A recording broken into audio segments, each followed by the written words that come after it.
Hello, my name is Ashley Scher. I'm the founder and CEO of ShareLove.Fund. Today we are in our RYT 300 yoga teacher training for all of you in our course. If you're not in our course, you can enroll at ShareLove.Fund/train. So today in our course, we are going to learn the anatomy behind plow pose. So let's just take a look briefly and see what plow pose is, just to refresh your memory. Since our legs will be going all the way back, you can start at the bottom of your mat. Take a comfortable seated position, giving your knees a little hug. When you feel ready, you can place your hands to each side and gently roll back vertebrae by vertebrae. Draw your feet closer to your glutes. You can shimmy your shoulders a little bit underneath you, as if you're going into shoulder stand. You can push up into shoulder stand, and then when you feel ready, drop one leg back and then another to plow. Straightening out your hands for a nice back of the neck stretch. When you feel ready, you can have a little fun with it and rock yourself up. So let's figure out what is going on anatomy-wise with plow. Let me just grab my notes. Okay, so plow is a classic inversion. When it's done at the end of an Halasana class, it can be relaxing, stretching out the back of the neck, upper back.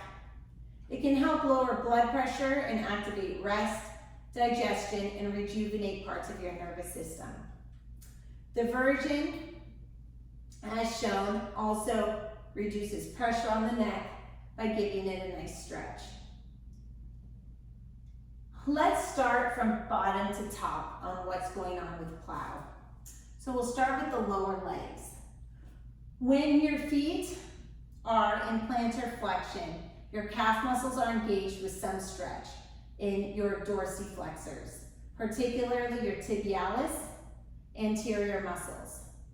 Try dorsiflexing your ankles with your heels all the way to the back of the room and feel the stretch shift to your calf muscles. So by doing plow with your feet flexed versus pointed, feel how there is a difference in the stretch. Let's talk about what is going on in the thighs, working our way up. Your quadriceps extend to your knees while your hamstrings and gluteus maximus in the back help stabilize your thighs while in a lengthening position. Your abductors and your core engage, and in this version of the pose, the hip flexors engage to stabilize your hips. Now let's see what is going on in the neck and torso. Your cervical flexors engage while your cervical extensors stretch.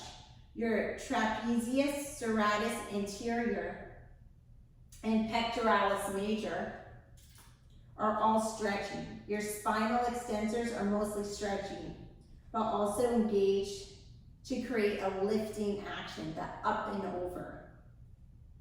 Let's talk about what is going on with the arms as you stretch your arms out in front of you, sort of like on the back side. So Mr. Bones' feet would be over his head, and then his arms stretched out.